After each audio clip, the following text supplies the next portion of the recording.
Hey everybody, Stinger here. I want to invite you to a pretty cool podcast. Watch this film. Be quite nice. Have a good time. Be very evil. And you'll have that Danhausen. Hey, this is Big Sexy Kevin Nash. Yes, it is I, Big E, but more importantly, it is you. And you might remember me from such YouTube greats as Being the Elite and Chris Daniels Almost Dies. And if you're looking for the very best wrestling content, you better come to Good Mic Work Commentaries. And I'm just gonna tell you now, as a role model, you gotta tune into this because if you also wanna be a role model, you gotta learn from the best. We have a rapport, and we have been so close over so many years. This is not a cameo or a paid endorsement in any regard. This is a message of friendship. Man, we met 20 years ago, 21 years ago now. Time is flying, isn't it? I want to wish you all the best in your YouTube channel, and hopefully I can maybe make a special guest appearance on there sometime. And I used to say, hey, Greg Morgan, and he used to say, please call me Greg, and I wouldn't do it. Good mic work. Commentaries. Awesome YouTube channel. Now, if you've seen these videos before, you know what I'm talking about. We would do verbal chain wrestling. You know, we'd be off in the yard, the schoolyard at recess. And he's also a 40-year-old wrestling fan. That's a long damn time.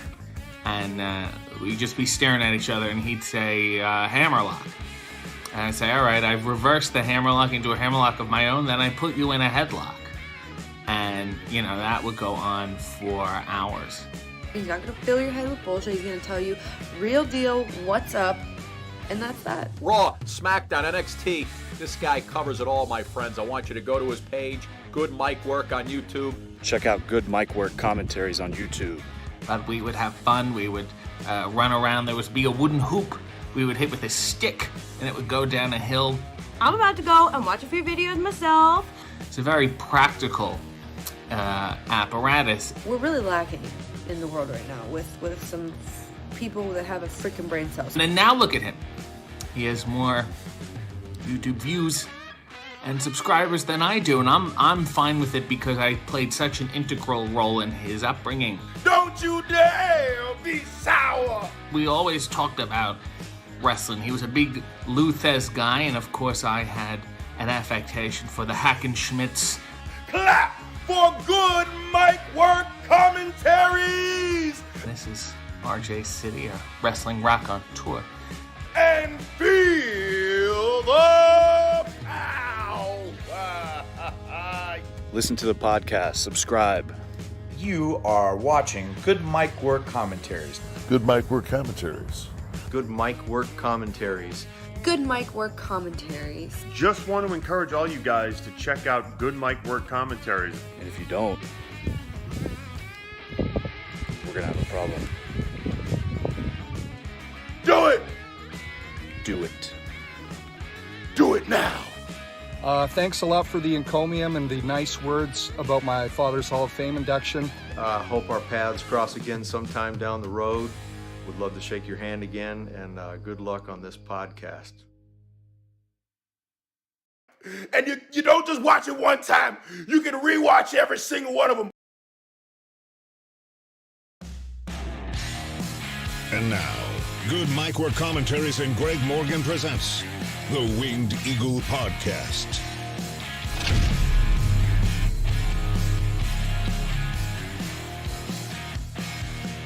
It feels good to be back on a Saturday. What is going on, everyone? Good Mic Work back at you with your Winged Eagle podcast for December 4th, 2021. We were off last week for the Thanksgiving holiday because there really wasn't much going on in the world of wrestling news, and aside from some wrestling results, many of which I was ignoring last week, I just opted not to even bother with the podcast and do some other fun stuff instead, like prepare our December schedule. And this video kicks it off, so it's going to be a really fun, actually Dynamite on Wednesday kicked it off, but it's going to be a really fun month here on the channel. We're going to get into the schedule here in a little bit, and today's podcast is basically just going to be just a smorgasbord, a buffet, a mishmash, a hodgepodge, a casserole of random topics to try to catch up on a lot of what I've missed. As you guys know, I have not been up here on Mondays to review Raw for the past couple of weeks. Probably won't resume that until the beginning of the year. So I've been a little bit out of the loop of what's been going on storyline-wise there. But we got day one coming up on January 1st, and that card is starting to take shape, including 2 really big world title matches, the second of which was made official last night on SmackDown. So I want to talk about day one, what's going on in WWE, what we missed and what was kicked off last week on Raw, what we're about to see this week on Raw. We're going to talk about last night's SmackDown just a little bit as well. And I don't know about you guys, but I hope WWE takes the happy gimmick away from Baron Corbin and gives it to Brock Lesnar, because Happy Brock is effing amazing. Oh my God, great shit last night with Sami Zayn and Brock Lesnar. I need me some more of that. Thoroughly enjoyed everything they did with those 2 guys on SmackDown last night. The rest of the show wasn't bad. We're just going to get into a couple of key points, but not roll through the entire thing. Same goes for Rampage, and we'll also touch on this past week's Dynamite that we were all here watching together on Wednesday when Cody took that very insane flaming table bump that sparked a lot of chatter online all week about it. So we'll talk a little bit about that and also discuss, maybe if we have time, a little bit of the CM Punk and Bryan Danielson usage so far in AEW. It has sparked some debate, and I think there's fair points on both sides to be made with those guys. So maybe we will get into a little bit of that as well later on. In terms of wrestling news, I want to talk a little bit about the Charlotte and Andrade reported split. Meltzer has revealed some of WWE's top salaries. We have somebody exiting AEW and somebody exiting NXT. An update on Triple H's health, and a sad day in wrestling as physical media is officially dead in 2022, WWE halting the release of DVDs. So I want to talk a little bit about that and discuss some of our favorites and whatnot. Also, we will mention, like I said, Winter is Coming preview and day one. And at the very end here, we are going to predict the entire War Games pay-per-view that is set for tomorrow. Now, since I haven't been watching any NXT in recent weeks or at all, since they have changed over to 2.0, it would be silly for me to come up here and do a review tomorrow when I don't know anything about a lot of the talent on this show. So we're going to do a watch-along, a live reaction, I should say, instead. I'm trying to separate the, current pay-per-view or show watch-alongs that we do and call those live reactions, and then save the watch-along name for classic pay-per-views that we do on most Sundays here on the channel. So trying to organize a lot of that, getting some playlists made and formulated on the channel, and just trying to clean everything up as we enter into 2022, which, knock on wood, let's hope that we have a much better year than 2021. Every single year I've ever been on YouTube, at the end of the year, I always tell you guys what a great year it is, and it was the best ever on the channel. Not this year. It was the worst ever. So we need to try to get things turned around if we can in 2022. Otherwise, I don't know what the future of the channel is going to be. So let's just try to stay positive and head into next year ready to rock and roll. And like I said, it's going to be a fun December, which I'll get into in a minute. I did get thrown a monkey wrench in my personal life today. I got to go to work pretty early because we got a lot going on. So that's why I came up here 30 minutes early, and I'm going to try to knock this podcast out in 90 minutes. But there's going to be a lot of chatter, a lot of stuff to talk about, super chats to answer and talk to you guys, and that sort of thing. So we'll get into that here in just a second. Let me scroll up here and just say hi to everybody that is here in the chat. I did notice today on social media, apparently today is the anniversary of the death of Umaga. I believe 12 years they are saying, so that is very sad. Umaga was one of my favorites. Didn't realize it's been that long since he's been passed away. 12 years, is that right? That means what, 2009? Is that the year he died? Wow, he was main event in the Royal Rumble 2 years prior to that. I don't know why I thought he didn't die that long ago. Anyway, rest in peace, Umaga. He was the man. Good to see Jay Lambo and Nate and Charlie and Tatanani. William Cullen. Tatanani got your booster and you felt the side effects today. Yikes. Yeah, I got to get my booster appointment made. I'm just dreading it because they say it's kind of like your second dose, and my second dose fucked me up. So I am not looking forward to going to do that. But I'm gonna, so I just want to try to dedicate a chunk of time where I don't have to be up here to talk to you guys, or I don't have to be at work or anything, and I basically have shit to do every single day. So I'm gonna have to just accept that I'm probably going to be out of commission and I might miss a video or something like that once that thing hits me, unless I'm lucky and it doesn't affect me at all. But I'm planning on being sick. So best of luck to you. I know that sucks and I don't envy you, and I'll be right behind you soon. Jay Lambo, I think I got you already. Jet the Hawk Deshaun is here as well. Lil Justin and Ben. David Brown in the house. What's up, man? Trey Williams is here. How Wheezy? Yes. Happy you are here on a beautiful Saturday. I hope it's beautiful where you are. It's beautiful where I am because I'm in San Diego, and it's always beautiful. Chris Miner, good to see you, man. Thanks for the $2. Favorite Christmas moment in wrestling? Shit. If you said match, it would be much easier. Brett Davey, In Your House, number 5, December 1995. Favorite Christmas moment? I got to give that some thought. You know what? Because I'm old school, I'm just going to be a fangirl and just say Survivor Series 1992 after Brett beat Shawn with the sharpshooter. Santa came out and celebrated with Brett. Brett put a Santa hat on, and just hold on 1 minute. And I even have a framed picture of that moment. Bret Hart with the Santa hat, Survivor Series 1992. I actually have an answer for you. There you go, Chris Miner. George Morris, thank you for the $5. Hey, Greg, how are you doing? WWE 0 out of 10. Foggy day here in Florida. I just chased my cat Simba 4 miles down the road. Some guy crapped his pants. So basically, it's a typical day for you, right, George Morris? Right on. Yeah, sorry it's foggy there. It gets foggy here in California quite often as well. And don't step in that crap on the road, dude, and be safe. Chris Ludecki, what's up, man? Good to see you as well, and thank you for the 5 spot. Hey, Greg, I loved the Lesnar and Sammy dynamic, with Lesnar being the straight man to Sammy being an idiot. Denise said she also loved it. I think that seeing the side of Brock is just not something that I've ever really been that entertained by. He's shown glimpses of this, like when he had the boombox and shit, but he's always had Paul Heyman there, doing his bidding. And I actually, for the longest time, couldn't have pictured Brock without Paul, because there was only a couple of times in history that's happened, when he turned on him in 2002, and then Brock first came back in 2012. Heyman didn't join him right away. It took a little while. So, it's just been kind of fun to watch a different side of Brock, because Brock has been essentially the same guy, to the point where even somebody as awesome as Brock, who everybody should respect because he brings legitimacy, to pro wrestling and the world title, and he is a true attraction, but fans, because fans are fans, they get really irritated when somebody holds the belt too long. That's why we always laugh. They would have never been able to handle a Hogan or a Bruno or a Backlund title run. They'd be fucking jumping off of bridges. But when Brock keeps winning all the time, it's like, oh, and then all of a sudden his talent is just out the window, and he just sucks, and he's selfish and all that stuff. So if they're going to bring Brock back and put him in the title program, this is a whole different side. Even his look is different. Rocking the flannel, the man bun.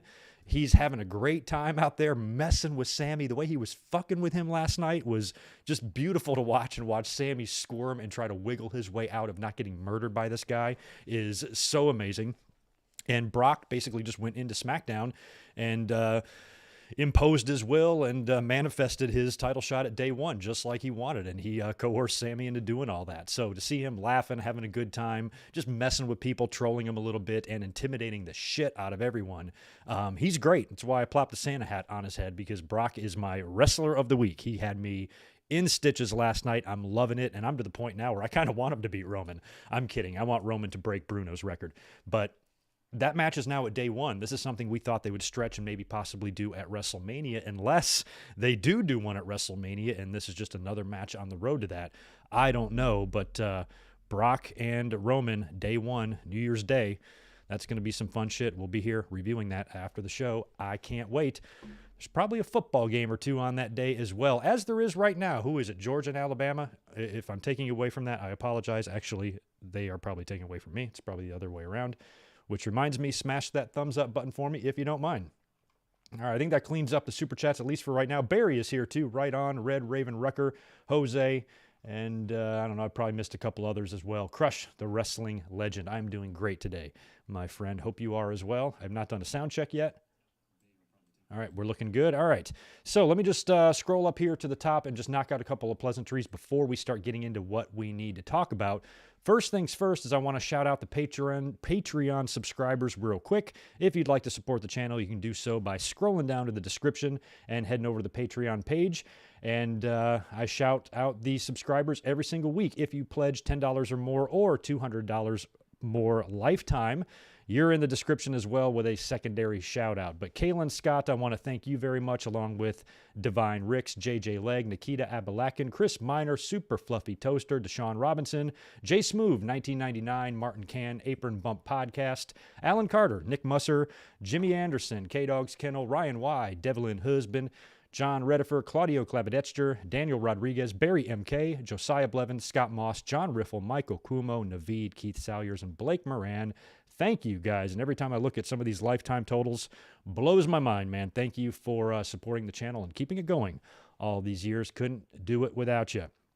Let's talk briefly about December. Lots of stuff on tap, starting with tomorrow. We're going to be up here doing a live reaction of NXT War Games. The link is already on my channel. I forgot to put one in the description, but I put it in the podcast playlist. It's right next to this video. Click my channel. You will see it. Give that a preemptive like and save it, and try to join us tomorrow as we watch War Games together. There will be no Raw review on Monday. We will be back at it again on Wednesday for the watch along. And here's what we got on tap for this month. Now, I showed this on the watch-along the other day, but a couple of these videos has changed.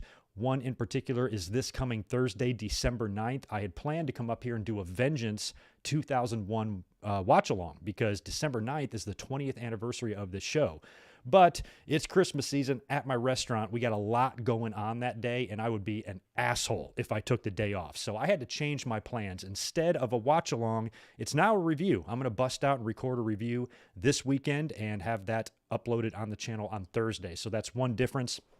You'll see we got Winged Eagles coming up December 12th, Armageddon 99 watch-along, which is also the anniversary of that show. And then on the 15th, no Dynamite watch-along for Winter is Coming. We're going to do a review. I'd rather just watch Winter is Coming, enjoy it, and see if Bryan Danielson wins the AEW title from Wangman. I don't think he will. I think Wangman's going to win, but I'd rather watch that whole thing and review it afterwards. So that's a little different for the 15th.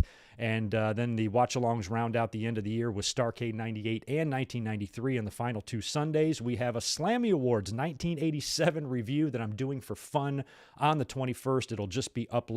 It's a very fun childhood memory of mine from the holiday times and the holiday season from when I was a kid, and I have fond memories of watching it. Still have my original VHS recording from local TV of that show, and it's a blast to go back and watch. So we're going to be talking about that on the 21st. And then, of course, as usual, at the end of the year, as we do every year, this year it's going to be on December 30th. We're going to do a big end-of-year Q&A stream where I just come up, hang out, have some drinks, answer questions, talk to you, and we'll be doing that a little bit on social media and in the chat, and mostly at my email. So if you want to send in a question to be read in the Q&A live on the 30th, send them over to goodmikework@gmail.com. Already got a ton of questions submitted from when I've kind of mentioned this in the last couple of videos. So if you want to participate in that, send them over, and we'll have a big-ass party on December 30th. So there you go for the December pleasantries and everything you got coming to you. Lots and lots and lots of stuff. And like I said, there might be a Good Mike Work booster shot somewhere in there that might take one of these days out. We'll have to see. But until then, stay tuned, subscribe, all that good stuff. I think we should start getting into the wrestling news since I don't have a ton of time today to be messing around. We've got Triple Mania coming up today. I think that starts here in just a little bit. Cain Velasquez has a match on that show tonight, and you got the Lucha Brothers and FTR for the titles. So FTR might finally give those belts back. I don't know what's going to go on there. There was some cartel worries with another AAA show a few weeks ago, so I hope everybody is able to, be there and be safe and get the fuck out of there before anything bad happens. And we'll see what takes place in that tag team title match. There has been a rumored split for a few weeks now of Andrade and Charlotte, as Andrade has unfollowed Charlotte from all of social media, which, sparked the rumors. Bodyslam.net is claiming the relationship is indeed over and that Charlotte is the one that ended it. So we don't know the details there. People's relationships and personal lives is their business. We don't like to gossip about that here, but these are two pretty prominent figures in wrestling. They have two high-profile spots in respective companies. They are together. If they break up, that's kind of juicy shit, that the fans kind of want to know, especially when they appeared to be very much in love. They were engaged, and I know Charlotte, I think she helped get Andrade released the way he did. I believe he had his no-compete was waived, correct? So she was able to pull a lot of strings for him. I don't know what went sideways in the relationship. Could be anything. Maybe they just decided they weren't compatible, or maybe there was a specific thing that led to it. We don't know. Apparently, they are no more, and I guess that will make things a little bit easier maybe for Charlotte. She's already had a lot of tension in WWE to the point where some of us, including myself, were fantasizing about the possibility of her actually leaving WWE and maybe going to AEW to be closer to Andrade. Granted, that was far-fetched, but there's some ego and some issues going on behind the scenes, and maybe WWE just gets one of them out of there. But that does not appear to be the case now. I think that pretty much solidifies it. Charlotte is WWE for life, and we'll see where the future takes her. Wish her and Andrade the best. I hope neither one of them did the other wrong. I hope there wasn't some, infidelity here or anything like that to where somebody did something really shitty. But if it was just a mutual split and, that's the way it is, we wish them both the best. So Charlotte and Andrade are done, apparently. Meltzer has reported some interesting news on WWE's top salaries. And he was mentioning in his, his latest podcast that Roman Reigns and Brock Lesnar are basically topping the list at about $5 million each, which sounds about what I thought it would be. And there's a few pieces of talent at $4 million, maybe somebody like Randy Orton, maybe somebody like Drew McIntyre, I don't know. Some at $3 million, and most of the top talent is at about $2 million. So you would have to think people at $3 million and $2 million, or $4 million would probably be Charlotte, maybe Becky, and maybe Seth, maybe Randy Orton. $3 million, AJ, Lashley, Big E, Kofi, Edge, Drew McIntyre, I don't know, people like that. Miz, perhaps. Interesting there. And that's when I read through most of those reported or speculated on salaries by Meltzer, they didn't really surprise me at all. That sounds about right. But when you think about the type of money that WWE is bringing in, with these record profits and these billion-dollar deals from Fox, from NBC Universal, from Saudi Arabia, these are kind of low salaries in comparison to what the company makes. When you look at a professional sports team, how much of their money goes to paying talent? Like, what's the percentage? I have no idea, but it's got to be astronomical. When you got guys making $100 million a year deals, sometimes you have two of those players on the same team if you're the Yankees or the Lakers or something like that. And here you have WWE who's bringing in billions, yet their top star is making $5 million. It seems like it should be 5 times more than that at least. Now, these are still very, very healthy livings, but when you compare it to, a mediocre mid-level star in the NBA, to what they're making, they're getting smoked. Brock Lesnar's getting paid NBA rookie money. So it's kind of weird when you think about it. But, at the same time, it's $5 million and people have it a lot worse than them. We've got an AEW exit. Big Swole announced on social media, on Twitter earlier this week, that she has decided to not renew her contract. We don't know if this is her decision or if AEW wasn't going to renew it to begin with or whatever's going on with her, but she is leaving the company. That is going to be something you're going to have to expect as years go by, is that AEW, as they grow, as they build talent, as they get better talent than they had before, there are going to be some guys that are going to just be pushed off the ledge.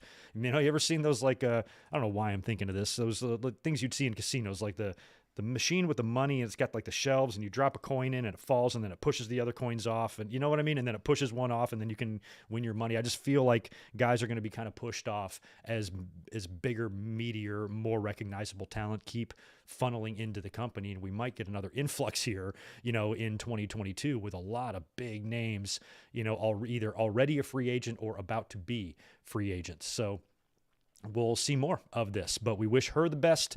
And we do know that she is married to Cedric Alexander, so it is possible that she is going to be showing up on the 2.0 brand of NXT and maybe get a WWE run started, and maybe Cedric can help her get in the door there. So look for Big Swole in WWE. Otherwise, I guess it's back to the indies for her. Either way, we wish her the best. She's awesome.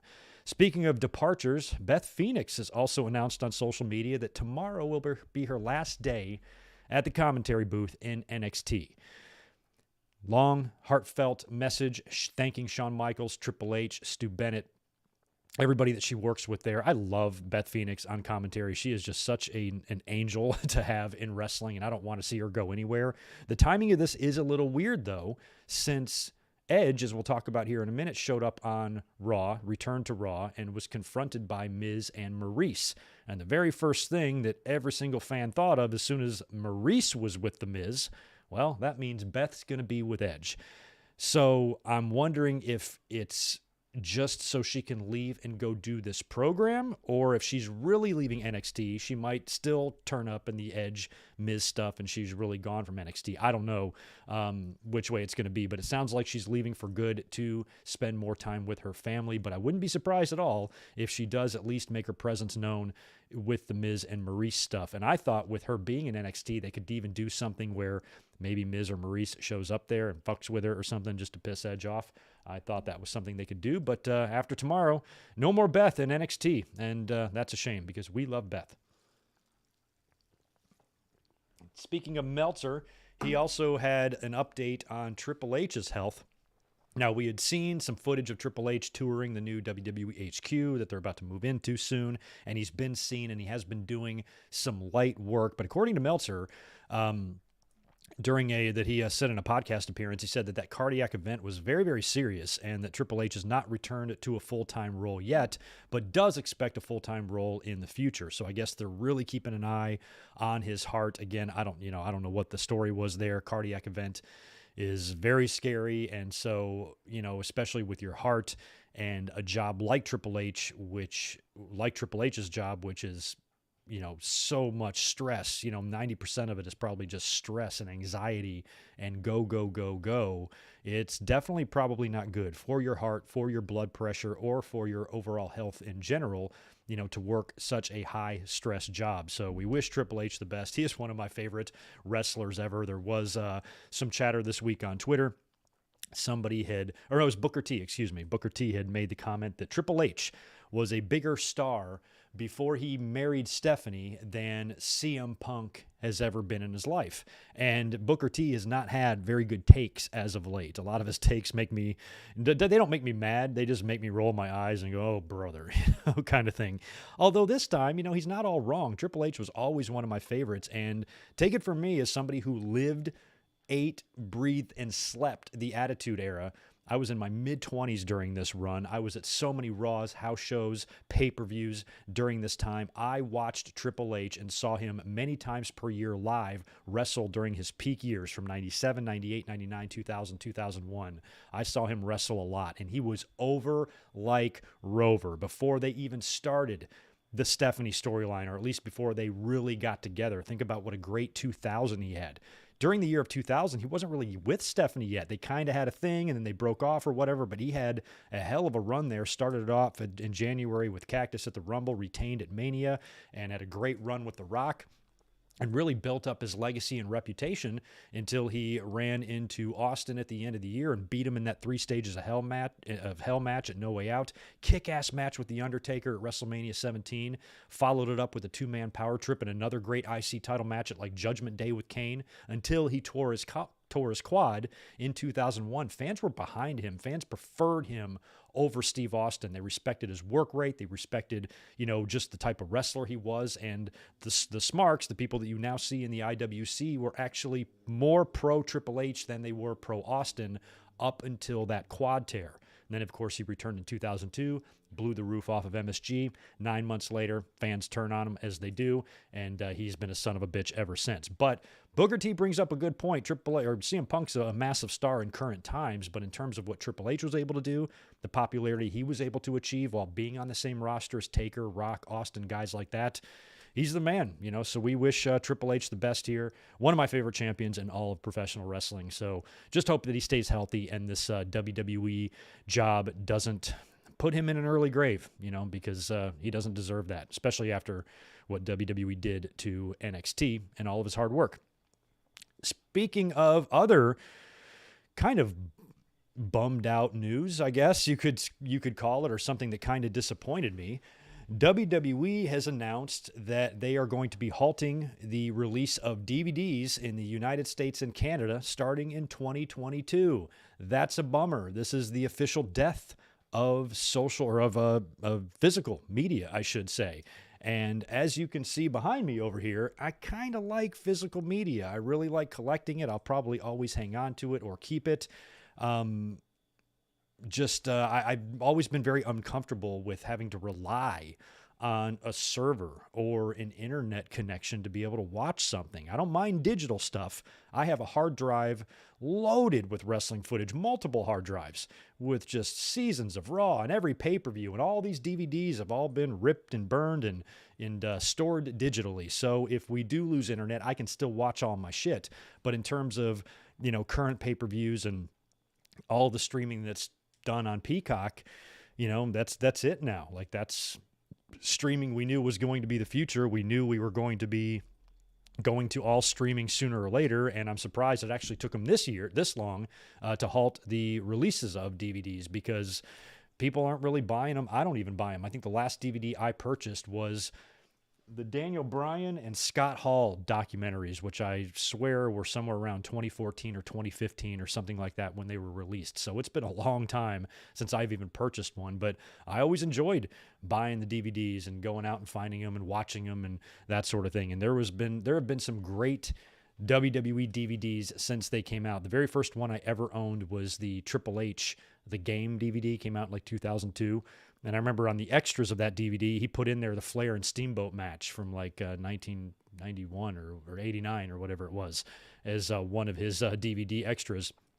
And I was so fascinated with how good the story in the documentary was, because WWE had released VHS tapes. I've got a ton of those behind me as well, and all those little pieces they would do on DX or Stone Cold or in The Rock, but this felt so much more detailed, and I'm like, oh, I'm liking this DVD stuff, and I started buying them left and right. I bought damn near every one they ever released, and in terms of the documentaries, some of the ones that stand out is that first, like, Ric Flair 3-disc set that came in the the white box there. Like, that one was awesome. The CM Punk documentary, the Chris Jericho one, the Paul Heyman one, Edge, Rock, Stone Cold, all of those documentary DVDs really stand out as some of the better ones in my mind. And then some of the other ones, like the Brett versus Shawn sit-down interview with Jim Ross, the history of WrestleMania that chronicled all of the WrestleManias, the rise and fall of WCW, and especially the rise and fall of ECW was a fantastic DVD. And some of those early ones that came in those old plastic cases, like the Road Warriors documentary, the Mr. Perfect one, the Legacy of the AWA, the Pick Your Poison Jake Roberts one, the Tragedy of WCCW, and that original Monday Night Wars DVD were all very memorable to me, and I really enjoyed watching those, and I still own them all. So the fact that DVDs are now going to be officially a thing in the past, it's not something that surprises me. We all knew it was coming. I knew it was coming, but it's still kind of a sad day, because there is something special about, just having that physical media. That's why I don't play too many video games and emulators and stuff. There's just something about blowing in that NES cart and sticking it in the box and pushing the button, that will just live on forever in my heart. So when it comes to physical media, VHS tapes, DVDs, it's over. I guess in my next studio, my next office that I use for YouTube, I might simplify it. This shit might go in the closet. I don't know. One day I'll sell it, but until then, it makes for a cool looking background, and I still just like looking at these old obsolete relics just to bring back memories and stuff. So anyway, rest in peace DVDs. Greg is sad. That'll be it for the news. We'll move into some of these weekly shows, talk a little bit about what's going on Raw, touch on some ratings, and a little bit of other chatter, and then we'll move into SmackDown and War Games and all that good stuff. Let me cruise back over here to the chat, make sure everything's okay. I think there's a super chat or two I need to knock out, or 3 or 4 perhaps. Is it just me, or does the font on the chat look weird or different? Did they change some shit? I don't know. By the way, can you smash that thumbs up button for me? They're pretty pathetic. Look how they're hiding the dislikes now. Like, who gives a shit? Like, what is even the point of that update? I don't even know why they would do that. Anyway, Chris Cray, looks like you are next. Ronnie is in the house. What's up, man? Good to see you. Wanted to make sure I didn't miss one above Chris Cray. Chris, thank you for the 5, man. Hey, good mic work. Are you married? I thought you referred to someone as your wife before. Years ago, I was married. I am no longer married. I do have a girlfriend who I love very much. We've been together 3 years. We live in this house together, and marriage is inevitable. So, but currently, no, Chris Clay. I am an unmarried, handsome, bald dude. Rodrigo Martinez, thank you for the 5. Message retracted. Well, whatever you said earlier, thanks, man. Luigi DeRaw Gaming, thank you very much, my friend, for the 5. You hear the rumors of Walter going to the main roster? Yeah, I did hear that a little bit. not surprising. I mean, he's kind of been kicking ass for so long on the NXT UK brand and even here in NXT that what do you really do with him at this point? And does he fit what 2.0 is doing? So if they want to ever get more usage out of Walter here in the States, I think he's going to have to go to one of the main roster shows. However, that scares the shit out of me, because if he does, he will not be the Walter that we know. 1,000% no. He will be the exact opposite of that. And the moment he puts one of his Walter toes on a red or blue show, it's over. It is over. I hate to be a cynic, but at this point, would it really go any other way with these idiots? I mean, would they really properly use Walter? Come on. Have you met WWE? They are going to fuck him to hell. Guaranteed. Domination Warrior. Thanks for the $2. Physical copies over digital copies. Totally. I agree with that. I mean, digital is convenient as hell. Don't get me wrong. Even though I have 10 million DVDs behind me, I don't ever put them in, except maybe movies. My girlfriend and I do watch movies. But in terms of this wrestling shit, I've got it all digitally stored. So if I'm going to watch anything, I'm just going to pull it right up here on one of my 19 computer monitors that seem to always be in front of my face. So it's convenient, but I don't want it to be the only thing. And I certainly don't want to have to rely on an internet connection or servers being up or going down or anything like that to be able to watch stuff. And that's why if we did have some sort of an apocalyptic event, I feel pretty good that I've got so much digital content already stored, you know, in multiple terabytes of space that I've just filled with digital media, movies, TV, everything. I have all those TV shows, fucking Roseanne's and Frasier's and Seinfeld's. They are all digitally uploaded to where I can take them on trips and, you know, plug them into the back of a TV on a road trip or whatever. So if there was some sort of big event and we lost internet forever, I could watch movies until I die. So at least I'm safe. But yeah, just relying on that, I don't like it. It's because I'm old school. You kids today won't even bother you. But for people like us, old bats like me, it's freaky. Hey, Angie, good to see you. Delivering packages in the dark. Oh, yeah, it's 6 o'clock where you live. So, yeah, be safe. Don't get bit by a dog. And I'm glad you're here. I got to pack up as soon as I'm done here and head off to work myself because we got a big night. Christmas season is here, and it's nuts. But I'm excited to be off for the next 2 days. And like I said, tomorrow night, War Games, we're going to be watching it together. Not Steve. Your uncle used to rent DVDs and burn every copy of every single one for me. Damn near had every pay-per-view from 2003 and 2009. Yeah, you could buy. I know I had. I never had to copy DVDs because I guess you'd have to rip them to your computer and then copy them to a disc or something. I didn't know if there was copyright software, but I had DVD recorders. So all of the Monday Night Raws that I would tape on VHS for years and years, I then bought a DVD recorder and converted all my VHS tapes to DVDs, which then allowed me to put the DVDs on digitally. And I remember for some of my Coliseum videos, there was like a copyright block. Like if I put in Survivor Series 1987, which I own the physical actual copy, and I try to copy it to a DVD, something blocks it. So I went to Best Buy one day, this is like years ago, and the dude is like, oh yeah, you can buy this thing and plug it in and it'll take the copyright off. So I did something kind of shady. I actually bought the piece of equipment, and I only had like 4 or 5 tapes that was doing it with. So I bought the piece of equipment, brought it home, plugged it in, copied what I needed to copy. I did it all in like 1 day or 1.5 days, took it back to the store the next day and said, this doesn't work or whatever, got my money back for it, which is pretty funny. But there were little things you could do to get around that. But I never really did any pirating ever. You know, all of my DVDs, all of the pay-per-views I bought for $40 on pay-per-view and recorded them onto a VHS tape, which I then put onto a DVD. So all of my pay-per-views, they have the Sunday Night Heats that came before them on there and everything. So I never was really much of a pirater. Maybe a few things I got copies of, some some rare footage or something that I wanted. But for the most part, everything I have, I either bought on pay-per-view or recorded myself, like all those Monday Night Raws and shit. So, man, it was I don't miss having to set my VCR. I am not going to lie. So when it comes to the digital end of things, it ain't all bad. it ain't all bad. Anywho, let's get into a few tidbits from the shows this week. Let's start with Raw. Of course, I've kind of been, I gave up Raw for Lent or whatever, or I'm on a mental health break from Raw, whatever you want to call it. I just couldn't stomach that fucking shit anymore. So I'm at least until the end of the year, I'm just going to eyeball Raw. I'll probably watch a little bit of it on Monday because we do have a big cage match on the show, but I'm not going to come up here and review it. I just can't. So after the beginning of the year, we'll start picking up these Raw reviews a little more often. But just for my own mental sanity, I am taking a break.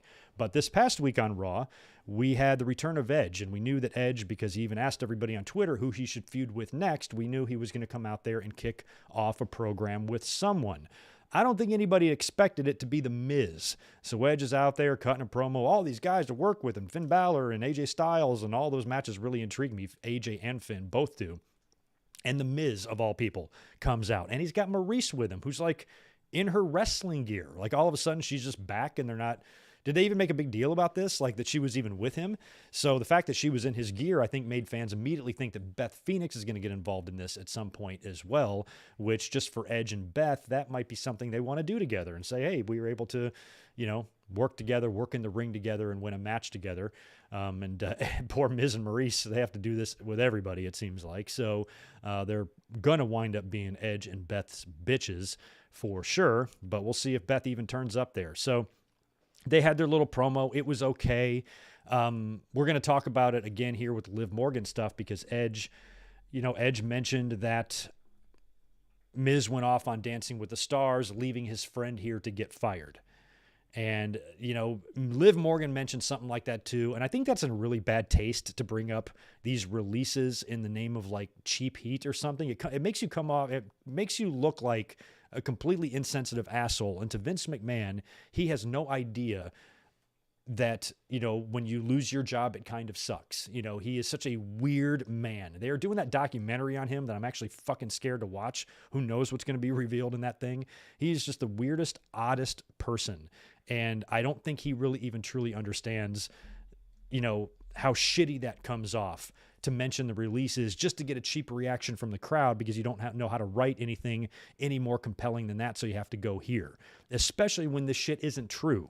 You know, Miz going on Dancing with the Stars has nothing to do with John Morrison being released, just like Becky Lynch's contract has nothing to do with Liv Morgan's friends being released. So I think not only did they bring it up, which wasn't a good idea, but it was also incorrect. And even young, idiotic fans should be able to understand this, that no, it's not Becky's contract. It's not Becky's $3 million contract that's getting everybody else fired when this company is bringing in billions in revenue. So it's just ridiculous. One thing I did like, though, and who was it that mentioned it? Was it Miz or Edge that mentioned what AEW said? You know, like people drop your name on other shows just to get a reaction or something like that, referencing when CM Punk called MJF a less famous Miz. So this was WWE's little shot back, which I liked. You know, these are the little like kind of back and forths I like. Just like tennis, just hitting one back and, you know, that sort of thing. And that's where the fun is. So I had no problem with them mentioning the AEW stuff, but I think mentioning the released wrestlers came off a little douchey, and I just don't like it when WWE does that. Now, also on the show, we had Liv Morgan and Becky Lynch setting up their title match for this week, and I think they had some Big Ten women tag after this or whatever, but Liv, during the promo, had told Becky that your inflated contract is the reason that my friends are released, which is just asinine. You know, like, come on. Yeah, that's right. Becky Lynch's contract is the reason that her friends are released, not WWE's stupidity or their inability to even properly utilize good talent, and just the cutthroat nature of these budget cuts when the company is reporting literally days before or after. I can't remember how. It usually always seems to coincide with a quarterly earnings call, but they record and report these record profits, and yet they release great talent due to budget cuts. Sometimes you got to trim some fat. I understand that, but they are releasing people that could have been stars, and the only reason they weren't was because of WWE's own inability to not ever know what the fuck's going on. So it's just frustrating. So they shouldn't have brought that up at all, because all it does is remind us fans of these releases and what bullshit they were.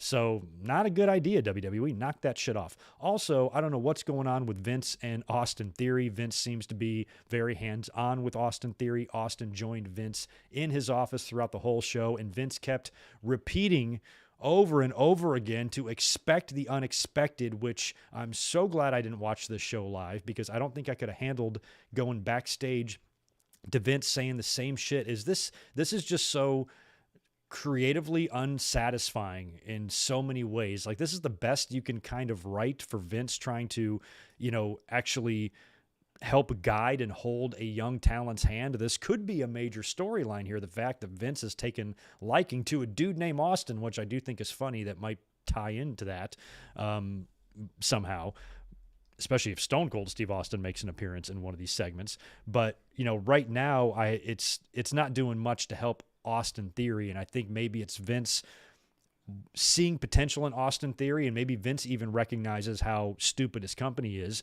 and they don't want him to fuck this one up. Like, he sees too much potential. Austin Theory's great. He has a lot of upside.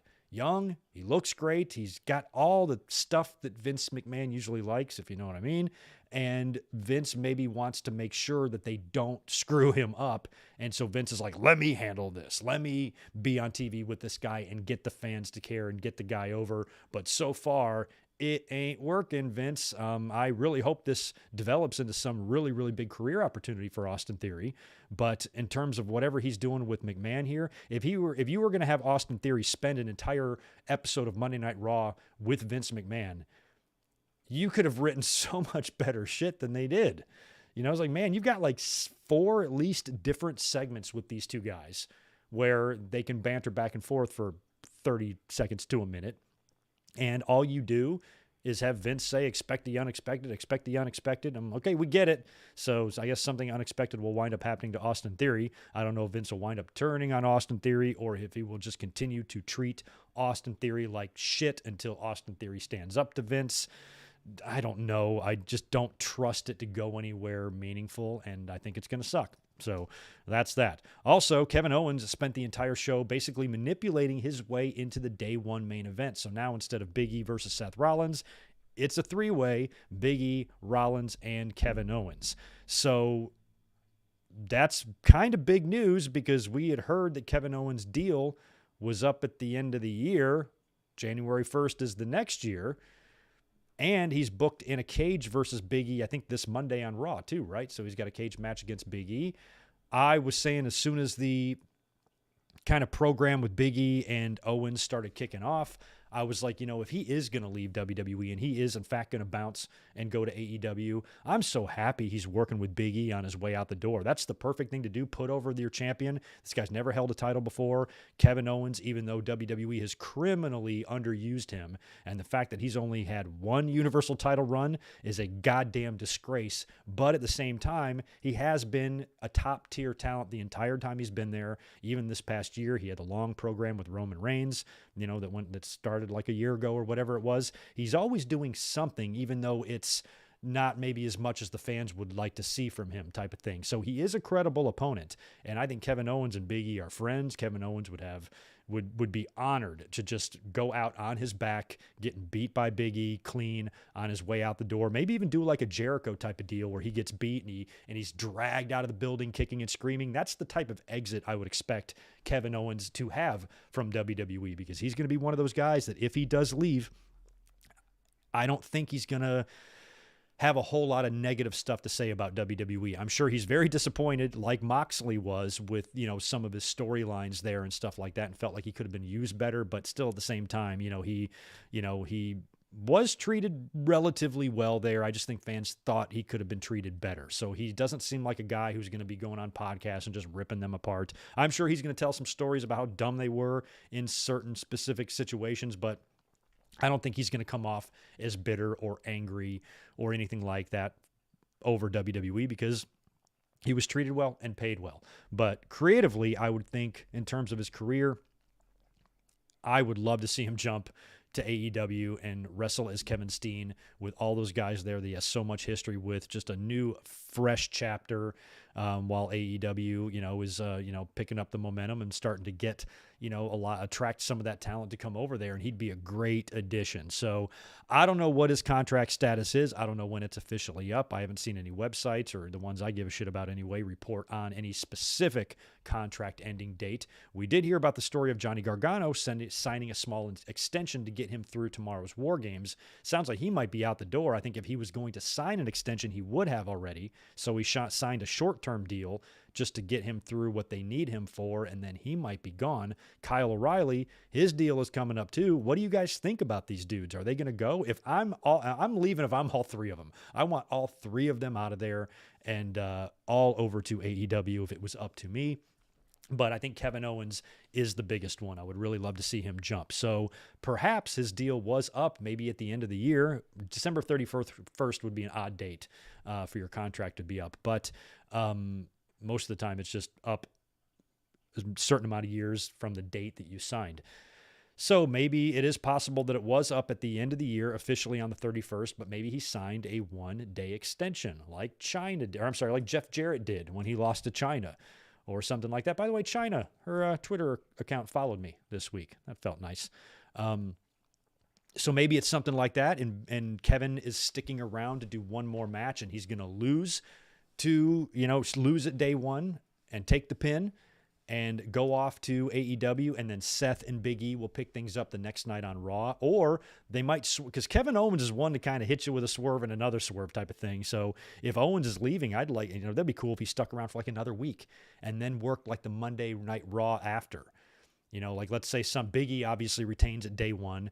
Owens is pissed about that for some reason, shows up on Raw the next night when a lot of fans maybe think he's headed off to AEW. He shows up there and fans are like, oh, fuck, that means he's staying with WWE. And then he gets in the ring and confronts Big E and goes, I want one more shot, but I don't want Seth Rollins around me and you for the title tonight. If I don't beat you, I leave WWE. And do a loser leaves town match, one-on-one, main event, Raw, January 2nd or January 3rd. What the fuck day is January 1st on? Is this a Saturday pay-per-view? Anyway, the Raw after day one, Owens comes out there, confronts Big E, challenges him to a loser leaves town for title match, and Big E big endings him right in the middle, pins him. Owens is mad, doesn't want to leave.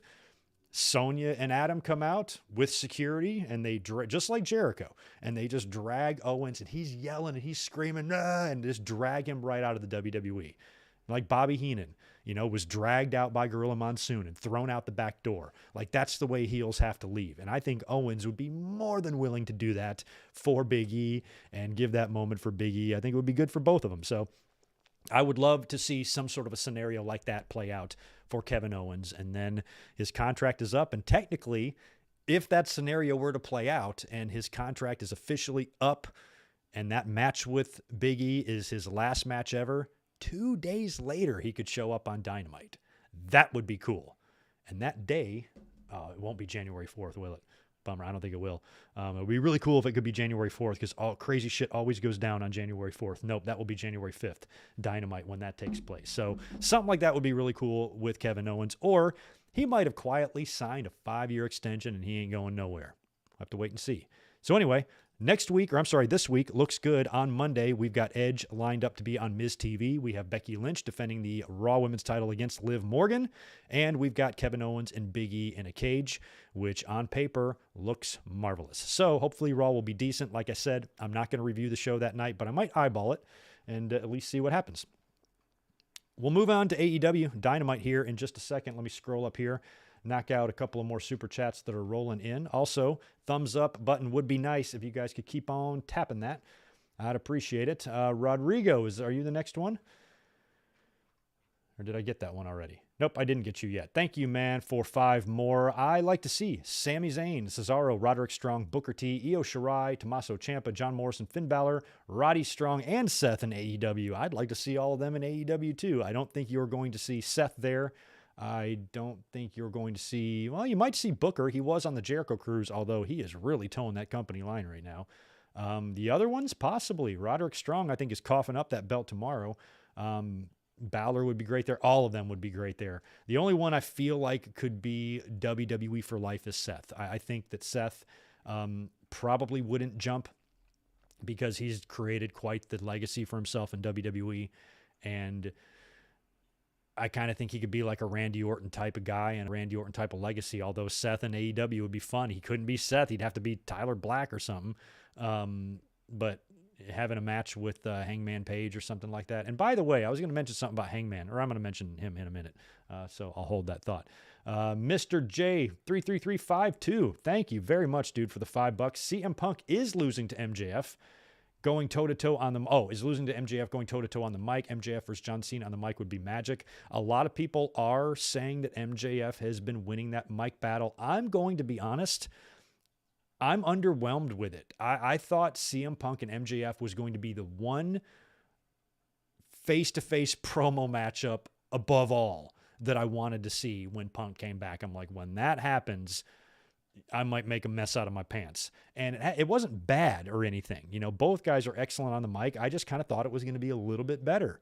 There were some good moments, especially in that first one, that some people were calling promo of the year and whatnot, and maybe it is. I actually think the Eddie Kingston Punk promo was a little bit better. And I'm not saying it was bad or anything. I just think my expectations were so high that it hasn't quite met that. And I think what they did this past week wasn't great. I didn't really like what I heard from either one of them, really. So, yeah, MJF and John Cena, that would be magic. MJF is, what's scary about him is how good and comfortable he is at age 15, whatever the fuck he is. He's so stupidly young. So he's only going to get more comfortable out there, you know, because Punk flubbed up his lines on Wednesday. I think he said he was trying to make a comment about MJF's Larry David pajamas, but he said something wrong. I think MJF had a little stumble as well. These are things that are going to be less frequent with MJF as he continues his career in wrestling. He's going to be scary good. If he's not already good on the mic as it is now, imagine him in 10 years and that inevitable face-to-face that, I mark my words, it will happen somewhere in the wrestling universe. MJF and Miz will do something together face-to-face on the mic in the ring. Maybe when the Miz is even a little bit older and MJF is coming up, maybe MJF jumps ship to WWE in 8 years, right when Miz is, you know, maybe managing somebody or starting to sit in on commentary or just not be much of an active wrestler anymore. And the two of them have some sort of torch-passing promo moment in the ring or something, maybe even at WrestleMania or something. I don't know. Like he could legitimately make it to that. So sky's the limit for MJF, and he will be wearing the AEW title one day. Just not sure when. Steen to WoW. I don't think so. Boy, did they botch their relaunch, huh? Man, nobody's talking about him. They brought in Tessa. Yeah, nobody's talking about him. I think the whole thing is horrible. The way they started. Divine Ricks, did I say hi to you earlier? If I didn't, hello, my friend. Good to see you. Anyway, let's get into AEW real quick as well, because I want to mention a few things about that. By the way, this past week's episode of Raw did a 1.68 million with a 0.43 share. AEW Dynamite down a bit, 861,000 and a 0.31 share, although they still did finish third overall, I think, in the cable ratings. But you don't like to see AEW's numbers down too much below a million. I'm fine with 900,000 and 1.1. In there, it's pretty much what they're going to be drawn, even maybe as high as 1.3 if they really stack the card. But I'm not trying to dip much below that. So, yeah, get those numbers up, AEW. Come on now. The big news, of course, on Dynamite, we watched this all together. If you weren't aware of this and you're a new subscriber, we do watch Dynamite together every Wednesday. And we're here this week as well. So make sure you join us on Wednesdays for live reactions. It's a lot of fun to sit back and watch Dynamite because it's a fun pro wrestling show. And this week it was headlined by a great main event, which we'll talk about in a minute, but also CM Punk and Bryan Danielson both picked up wins over Lee Moriarty and Alan Angels, respectively. Both of those matches were really good. And Danielson's, I think I liked a little bit more because he's building up his upcoming title match with Hangman Page and him beating the hell out of Alan Angels after he knocked Colt Cabana's tooth out not long ago and really just doing his heel Bryan Danielson thing. I love it. He is a fantastic heel, and I love what Danielson is doing. Punk, on the other hand, you know, it's kind of a toss-up. I'm happy to see Punk in AEW. I love that he's working with young guys, being able to get in the ring with somebody like Lee Moriarty and have Lee give Punk a good match. A lot of people always giving up too much offense or whatever. And I think there's a good debate to be had there. The problem is that wrestling fans don't know how to do that. And if you're on Twitter or on social media in general, you know that there is no in the middle. You're either all in or all out on something. And there's no kind of healthy debate, or nobody ever looks at two sides of things. And that's what we try to do here. And with CM Punk, I can understand, based on the value that his name has, the fact that he was out of wrestling for 8 years and fans chanted his name every single night in arenas across the world. You would think that when you bring somebody like that in, you have no choice but to make him immediately at the top, main event, featured segments and programs and matches on the show, because he's CM Punk. When WWE brings The Rock back, you know, he's not in the ring working with Humberto Carrillo. You know, he's at the top of the card because that's what his name gives. Now, the problem with the fans here is if you're anti-AEW for whatever reason, and you have this social media-driven bias towards the company, which is everywhere, if CM Punk were to be brought in and immediately put in a program with the world champion, those fans would be saying, oh, they just brought in this WWE guy and immediately brought him right up to the top. But then again, if he's doing what he's doing, that's also not okay with him either. So if you're one of those people that says AEW is mismanaging CM Punk, having him work with all these young guys, what would you be saying if he came in and worked with Kenny Omega right at day one? Wouldn't you be saying all they do is push WWE guys? So you can't have it both ways. If you're just going to hate for the sake of hating, you can't be a part of this conversation. I can kind of see both sides of it. I've said it before on this podcast that I feel like CM Punk should be doing a little bit more. But at the same time, I look at now, and Danielson is in the program with Paige, and he seems to be doing some pretty significant shit, but fans are even complaining about the people that he is working with. And I just find that to be so short-sighted. And, you know, I've worked hard my whole life, making a nice living for myself. I've gotten my hands dirty. I'm not putting down any job that gets your hands dirty because I get my hands dirty and I work my nuts off. But I just don't think it's fair that the dude who works the fryer at Popeyes, you know, is telling Bryan Danielson, one of the most seasoned and greatest professional wrestling veterans we currently have available to us wrestling in the ring right now, telling this person how he should wrestle, who he should wrestle, and what he should do. Go fuck yourself. So I don't think it's right to just kind of smugly say that these guys are like wasting their time working with guys like this. I think there seems to be this really good, this like kind of team mentality in AEW right now, where a lot of people seem to be really on board with really trying to preserve the future of professional wrestling, and having Danielson there and Punk there wrestling guys that they've wrestled already. Think about the rubs they're given to them. And I said this on the watch along on Wednesday. If now everybody that Punk and Danielson has wrestled so far, they're not all going to become megastars, but a couple of them will. And how is this going to feel for them 10 or 15 years from now when they win the AEW title, or maybe they're in WWE and they have a big WrestleMania match or something and they've just reached crazy success? They're going to look back to these times. Man, I owe a lot to Danielson. You know, he taught me so much. I was able to get that exposure with him and be in the ring with someone like him. Just like CM Punk got the opportunity to wrestle Eddie Guerrero on the independents when Eddie got let go from WWE. And that was a learning experience for Punk. He goes, working with Eddie made me realize how not ready I am for the big time. And when you have guys like Punk and Danielson and Jericho, who we've seen really go out of their way to work with young guys or people that they perceive to be the future of the business, you know, I don't see how any fan can have a problem with that mentality. That seems their hearts are in the right place. Whether that turns out to be the right decision, you know, from a booking perspective and getting the best value and use out of your talent, that remains to be seen. But in terms of, you know, just working with guys to try to help the future instead of just coming in, working with each other or working with top talent that's already got the experience and has had big money matches and worked with big names, to try to, you know, get out there and spread as much of this knowledge out there as you can, even out in the ring and behind the scenes in the locker room. You know, this is all stuff that really helped WWE beat WCW back in the day. They had the same team type of mentality during the Attitude Era, that they had to band together and show the world that what they're doing is better than what the other company is doing. And everybody was on the same page. They were willing to do business, and stars were made. Stars were made primarily and in part because of some of the already made stars helping make those stars. That's how you do it.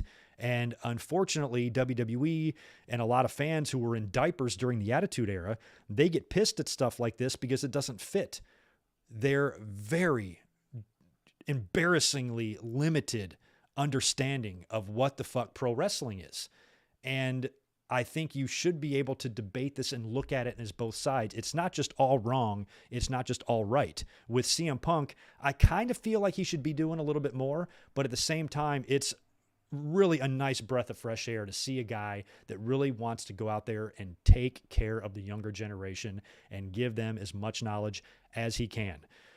Restaurants and wrestling are not the same thing, but I have been in the restaurant business close to 30 years now, and I am a grandpa. I have been doing it since before computers were a thing, when we had to write down our tickets and stick them on a thing, back like the cavemen used to do it. I've been in the business a long time, and I got a lot of knowledge to pass off to the young kids. I've got a 17-year-old kid working for me right now, so that's just, to me, that just blows my mind. He was born in 2004. So I now in my job, I act a lot as a coach, as a dad, telling them what they're doing wrong, or try to do it this way, or trying to teach them things, to make them better servers, busboys, whatever they're doing, in the front of the house. And I really I really have a kind of a coaching mentality because I want them to be good. I want them to know what they're doing and provide proper service. So the restaurant as a whole can not only have good morale, but it can flourish and be successful. And I think that's what you want in a wrestling company too. You want everybody to get along when the morale is high, and everybody is working towards the same goal, and you're seeing success and you're seeing results of your hard work. That's just going to kind of keep the ball rolling. And I think that's what AEW is trying to do, with their roster and their current philosophy and stuff. Now, once they're here to stay, if they've been around 10 years and their foothold is in, and WWE is not going to be able to, push them out of the biz, and they're a little bit more stable, their booking philosophies and stuff might change. Like, it really might. Maybe even internally, more people will be in charge. Tony Khan will, have more of a team around him, maybe hire a head booker or start delegating more. The company will change. How they operate, how they do things will change as the years go on. But in terms of their current philosophy, what they're trying to do, I am 100% on board with it, although I kind of wish CM Punk was doing a little bit more than he's doing, up until right now anyway. Working with MJF is a pretty big deal. That's what we all wanted to see, but up until then, he's been, not as featured and prominent as you would think someone of his name level recognition would be, that type of thing. So I think when the fans talk about this shit, you should really look at both sides of that and not just automatically be, this is the wrong thing to do or that's the right thing to do. But, this is wrestling, and that's not the way it works. Anywho, Winter is Coming is on the 15th. That's coming up a week from this Wednesday. I mentioned there will not be a watch along that night. We're going to do a review instead, and we do have it official for Winter is Coming. Wangman defending the AEW title against Bryan Danielson. Now, I think we all agree that Page needs to retain here. There really shouldn't be any other outcome other than a Hangman Page victory over Bryan Danielson for the very same reasons I was just talking about a minute ago. And that is, Hangman is a brand new champion. He is a new guy. He is an AEW, I don't want to say original because I know he had a big career prior to coming there.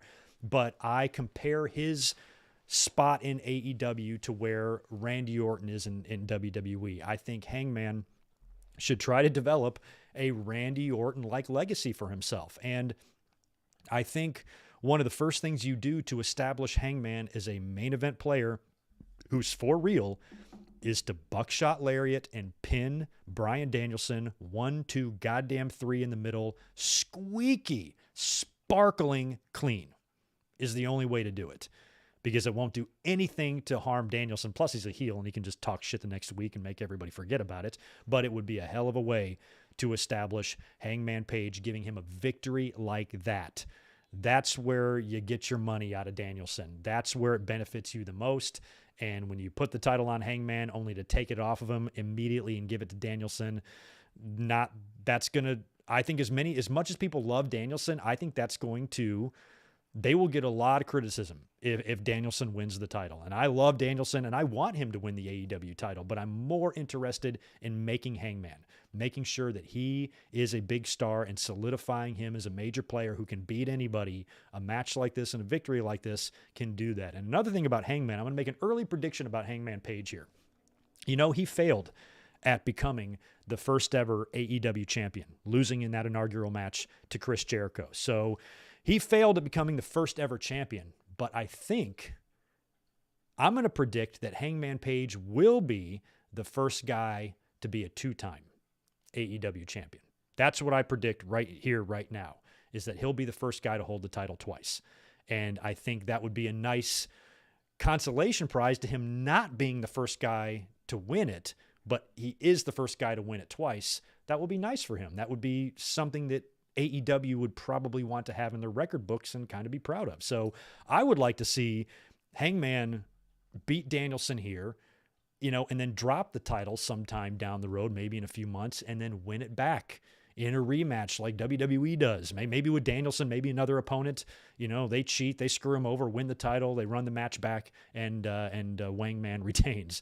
So I'd like to see that. I think he's going to be the first guy to hold it twice. So Winter is coming up in a couple of weeks, and I am ready for that main event. That's why I want to do a review and not a watch along, because I want to just absorb that one. It's going to be good. Marina Shafir, I should mention, speaking of AEW, she did work on the Dark tapings, so not sure if she is officially signed with them or just passing through, but she was one of those names released in one of those batches this year from NXT and now has turned up in AEW, so best of luck to her. I think we need to talk about Cody and the flaming table. That was all I had left to talk about in terms of Dynamite last week, because it has sparked a lot of chatter. We saw the Cody and Andrade Atlanta street fight match, whatever it was. And as we were watching it on Wednesday, we're all discussing this shit that's on Cody Rhodes' back. And we're like, what the hell is this stuff? And I was thinking he got a sunburn or whatever it was. And, you know, oh, that's just what happens. You're peeling, you know, and whatnot. And he must have gone to Cancun with Brandy and got himself all burnt up or whatever. And we just couldn't figure out what the hell it was until the end of the match when he busts out a table. And then Brandy shows up in disguise for some reason. I don't know why she felt the need to disguise herself, but she comes out there with lighter fluid or whatever the hell it was, pours it all over the table, lights it on fire, and Cody hits like a reverse DDT or reverse suplex, which basically looked like Andrade giving Cody a sliced bread onto the table is what it looked like, but onto the flaming table, and Cody's back took a flat back bump on it and burned his back up pretty good. And the table, everything was weird there. So apparently that shit that was peeling off his back was probably something to protect him from the fire or something, some flame retardant stuff, because otherwise what the hell was it if it wasn't that? But also the table was weird, because if you notice, like, they wrapped the table in some sort of paper or adhesive or something like that. Maybe even like wallpaper, wood grained wallpaper they wrapped around that table because it was burning off. That's not what a normal table would do. So that entire thing was just gimmicked as hell, but it looked awesome and it was a great looking bump. And Cody had his back burned to hell. He released a picture on social media of just burns all over his back, welts. He was peeling. It had to be painful as hell. So props to Cody for putting his body through that for a whole bunch of fans that can't stand him and boo him on a regular basis. And we'll be talking a lot about Cody more in the future. Should he turn heel? Absolutely he should. But I also think it would be fun to kind of troll the audience for a little while and maybe hold off as long as you could or as long as you can.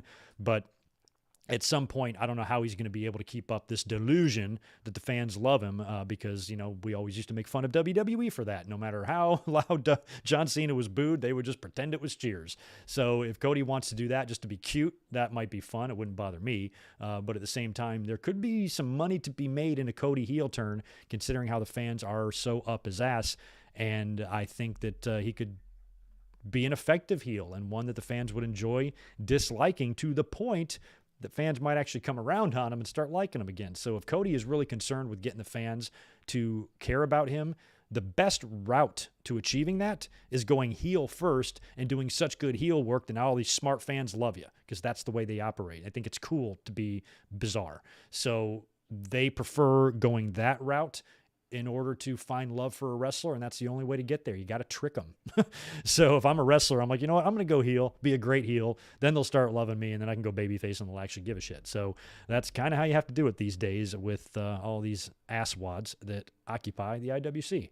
Let's talk about SmackDown real quick. Last night was so fun. My God, so fun. Brock Lesnar opens the show, talks about his suspension being lifted, and that's when Sami Zayn comes out. Now, Sami Zayn won that Battle Royal or whatever to earn a title shot against Roman Reigns. Sami thinks he's getting that title shot at day one, and he goes on to talk about how much he and Brock have in common and how they're both attractions and shit like that. Brock acts like he doesn't know him. I think he even says, like, are you a fan? Who are you? That was kind of funny. And he says that, you should face Roman tonight instead of day one. Wouldn't that be great? Can you see it on the marquee? And he's got his arm around Sami. This is all just fantastic stuff. This is just gold. I'm like laughing my ass off here. I'm loving this Brock Lesnar, this happy-go-lucky, this jolly Brock Lesnar. It's great. So he continues to, with a smile, put the pressure on Sami. Come on, face him tonight. Come on, face him tonight. And gets in his face and, really kind of backs him up to the ropes. And Sami's like, okay, you're invading my personal space. Kind of give me some room. I just don't think it's a good idea for me to do that. And he's trying to get the hell out of there. And Brock just won't let him. Finally, he leans on him so hard that Sami has no choice. It's either agree or die, basically. He has no choice but to say, okay, I'll face Roman Reigns tonight. And Brock gets his way. So I think they go to commercial. We come back. Sami is now talking to Sonya Deville. And he's like, I know I might have accidentally agreed to a match with Roman Reigns, but I don't think tonight is the night. And besides, we can't just make the match. And Sonya's like, well, yeah, I can. I'm an authority figure. I can make the match. I have the power to make the match. And you know what? I think I will make the match. Tonight it's going to be you against Roman Reigns for the Universal title. Now, Brock is also standing here while Sami is trying to squirm and wiggle his way out of this match. And Sonya's like, nope, it's official. You and Roman for the title later on. And Brock goes, see, isn't that great? We're both winners. And then he's like, high five. That was just great shit. The way he's just toying with Sami Zayn, and Brock Lesnar just Brock Lesnar'd his way into getting the match at day one. So that would be coming up in the main event. Also on the show, I'm not going to talk about everything, just a few random tidbits here. Pretty good women's match, which I did enjoy, between Sasha Banks and Shayna Baszler. I found it interesting that they ran a video package for Shayna Baszler prior to the match. Like, let's remind you guys how awesome Shayna is video package. I'm like, we aren't the ones that need reminding how awesome Shayna Baszler is. We know. You monkeys don't know. Vince doesn't know. Bruce doesn't know. All the idiots working there don't know because you book her like shit. So now all of a sudden you want to act like a badass? You want to make it look like, or you want to act like she's a badass? We already knew that, dudes. So they ran this video package, and I just found it silly that they would need to run a video package to rebuild someone who they shouldn't have fucked up to begin with. You know what I mean? In the end, Sasha Banks catches Baszler with a quick roll-up for the win, but it was a really good, fun women's match between the two.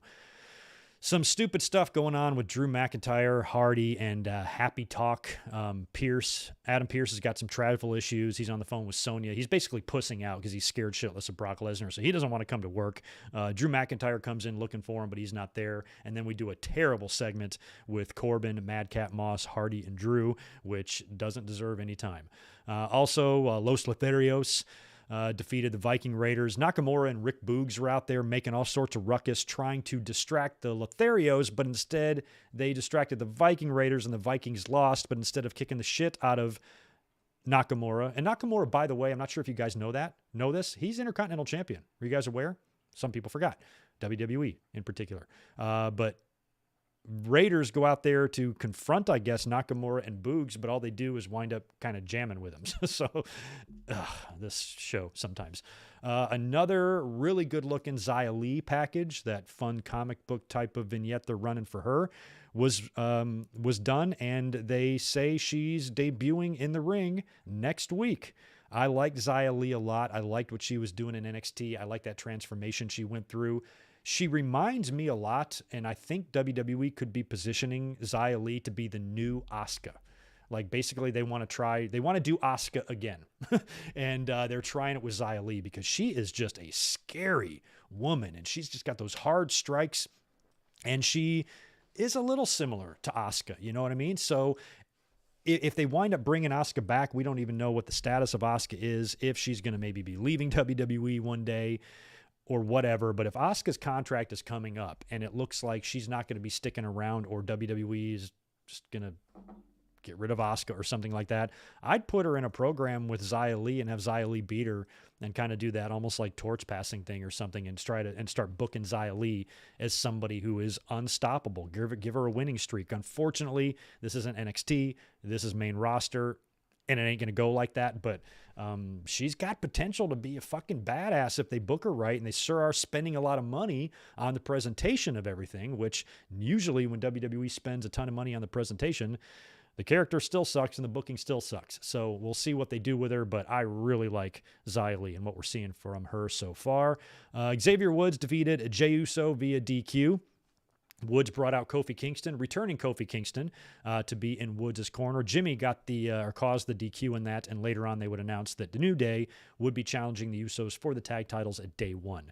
Also had a segment where Toni Storm pies Charlotte this time with a pie. Might have been a cream pie. Never mind. Sheamus takes on Cesaro one-on-one, beats him with a brogue kick. Breaks my heart. I loved the Bar. Don't like to see him fight. Wish they'd be the Bar again. Also, we had Sonya Deville and Naomi set up their match next week, so we're going to try to do Sonya Deville and Naomi again. I have a feeling Sonya's going to do some shady shit to get out of that, and we're not going to actually get that match because they've already done it once before, and Sonya still has not, put on gear, gotten in the ring, and worked. And I don't think that's going to change next week, but we'll see. And finally, in the main event, Sami Zayn challenging Roman Reigns for the Universal title. Brock told Sami he was going to be with Sami at ringside for this, which he was.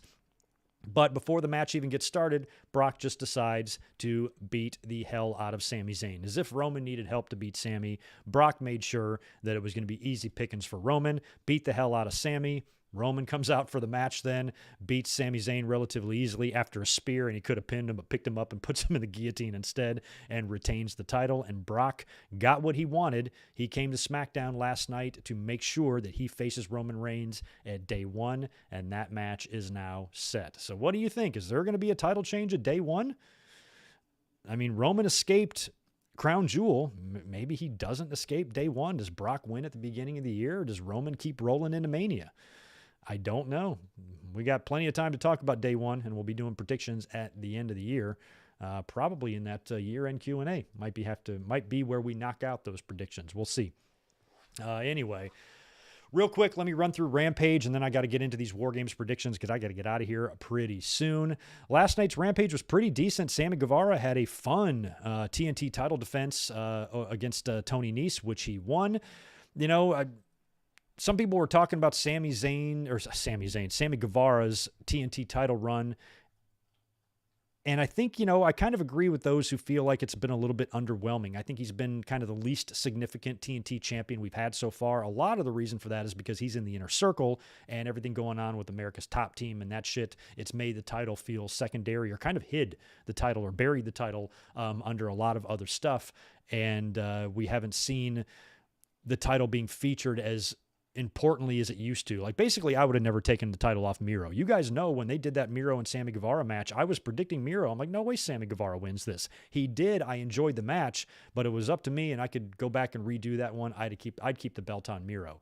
And Miro, they've been running some vignettes for him. It looks like he's going to come back because he's lost his title and Lana won't have sex with him, and he wants to come back and redeem himself and all of that. I would love for Miro to have a rematch against Sammy and just win the title back. At this point, that's what I want. Tony Nese also has officially signed with AEW, so Tony Nese is there to stay, which is great. Tony Nese is awesome, and it was a good little TNT title match last night. And congrats to Guevara on the victory. Jade Cargill squashed the hell out of one of Thunder Rosa's students while Thunder Rosa was on commentary after the match.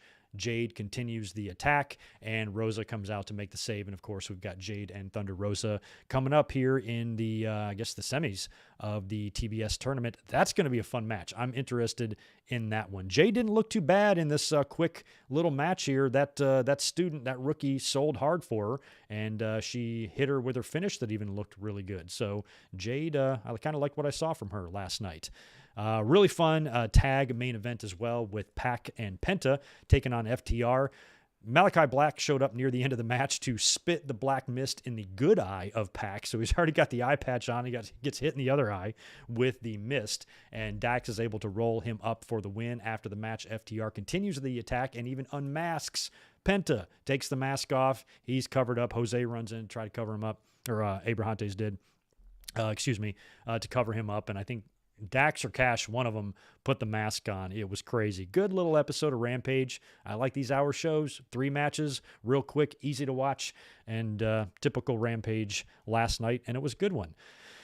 Since we only have about 10 or so minutes left, we got to get into these War Games predictions for tomorrow. Now, of course, we're going to be up here tomorrow doing a live reaction of this, and the link is on the channel right now, so please go hit that with a preemptive like and join us tomorrow for that. We've got the Imperium taking on Wagner and O'Reilly for the tag titles, right? And I'm going to go with Imperium to retain.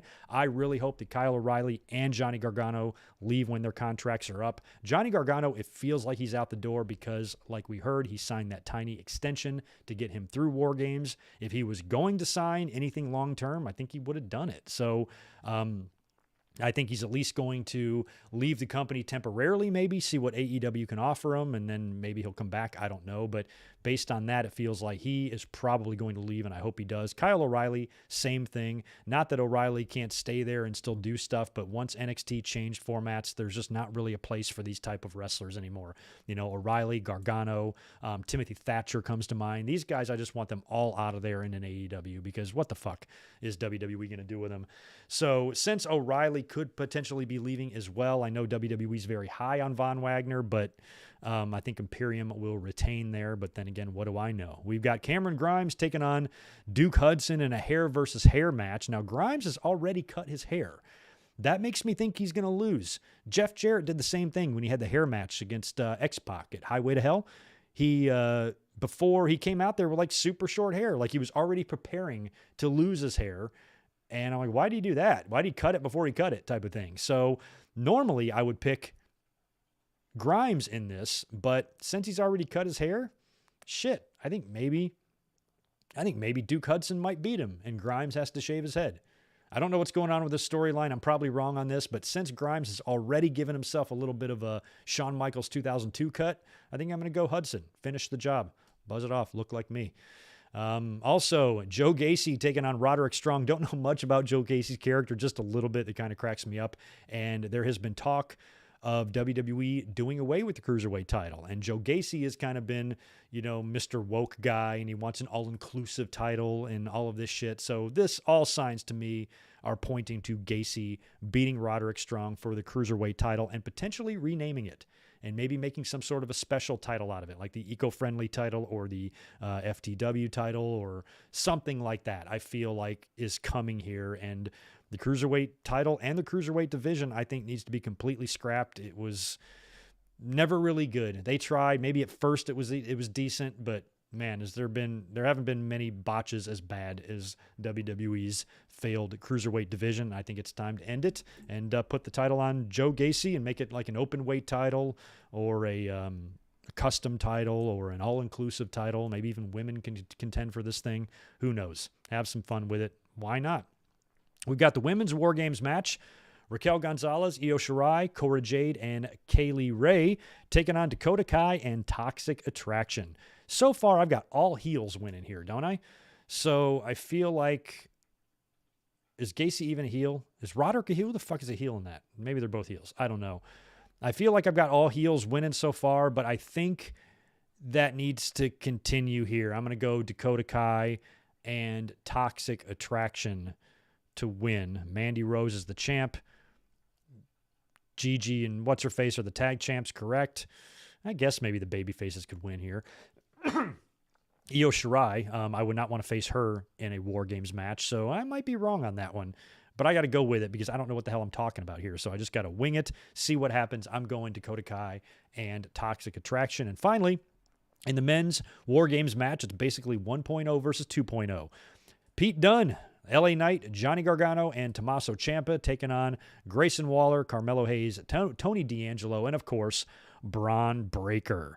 Now, I guess the story here is these young guys think that they're already the face of NXT, and they got a lot of, they got P&V running through their veins and that sort of thing, where the legends are there to kind of teach them a lesson, humble them a little bit.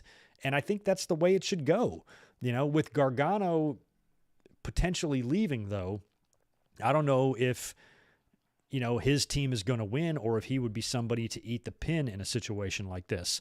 So I'm not sure, but I think there's more story to be told if the old school guys win and, teach the young guys a lesson, because you got to remember, one of those old school guys is the current NXT champion, and he will lose that title to one of the new school guys. So I think maybe 1.0 wins here, but a 2.0 guy beats Ciampa for the title. That's what I think is going to wind up happening there. So I'm going to go with the originals, I guess. Not sure why LA Knight is an original or whatever they're calling him, but basically 1.0, I guess they would be the baby faces in this, are going to win. Also, I think Dexter Lumis could play a factor in this. He was injured by some 2.0 guys, right, and could be coming back, so he could show his face here in this match as well and play a role. But in the end, I think Pete Dunne, Knight, Gargano, and Ciampa are going to be picking up the W tomorrow.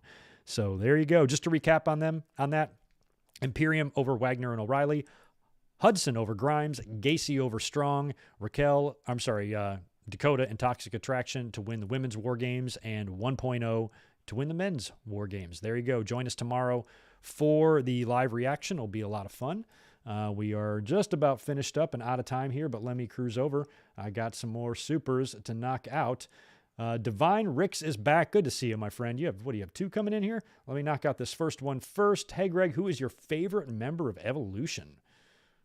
Well, shit. So there's only 4, right? Favorite member? I don't know. I guess Randy Orton. I kind of liked them all equally. None of them were my absolute favorite, but I didn't dislike any of them. It took me a while to warm up to Batista. Nothing against him. It wasn't his fault that he came in after Brock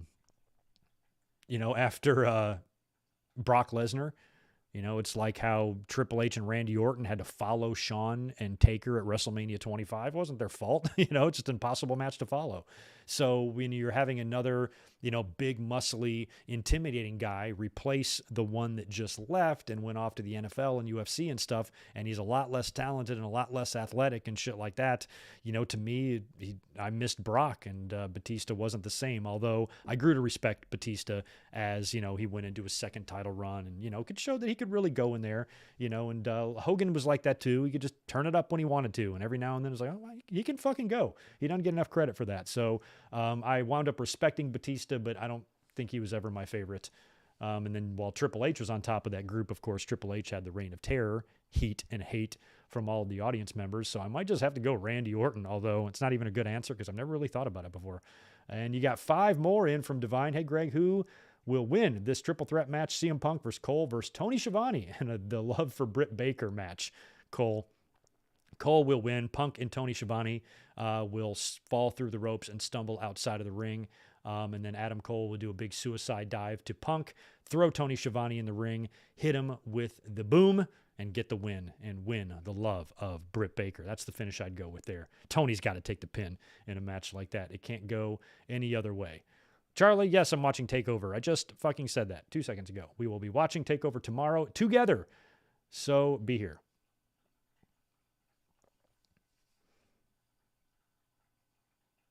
WWE don't do long-term booking. No, they don't do that. That's for sure. Yeah, a lot of people are complaining about the table placement and the bump that Cody took, but it kind of had to be done that way. All table bumps are like that. Anytime you DDT somebody or perform any move, Bubba Ray was defending the spot, and he should know because 9 times out of 10, when he would Bubba bomb somebody through the table, he was the one taking all the fucking punishment, So a lot of times, most table bumps are like that. The guy who's delivering the move gets the worst of it. But if they would have moved the table any further back, then, Cody might have hit the back of his head on there. It wouldn't have looked good. They placed the table where it needed to be for the spot to be completed. But yeah, it was a little odd looking, especially when somebody pointed out that it looked like Andrade gave Cody a sliced bread onto the flaming table. I'm like, damn, that's exactly what it looked like. So anyway, pretty funny. But yours truly has got to get out of here because I have to go do that other job of mine, so that'll be fun. But luckily, you will see me in just 24 hours' time. We will be back up here tomorrow to watch War Games. I will have this podcast available on the website for download and on the podcast sites. Unfortunately, I'm not going to be able to do that for a few hours until I get home tonight. I will push it out to the podcast feed, and you can pick it up there. Until then, make sure you like, subscribe, all that good stuff on the way out the door, and I will catch you guys tomorrow for NXT 2.0 War Games. Y'all be good.